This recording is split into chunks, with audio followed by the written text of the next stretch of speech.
Let's see how to insert a drop-down list in Microsoft Word. First off, we want to open Microsoft Word.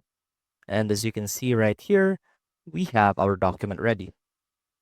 Now let's say that we want to insert a drop-down list. So first, we have to enable the Developer tab, and we can do that by clicking on File. Now click on Options, and right here, click on Customize ribbon, and make sure that you have the checkbox for developer checked. Now click OK. And now let's click on the developer tab.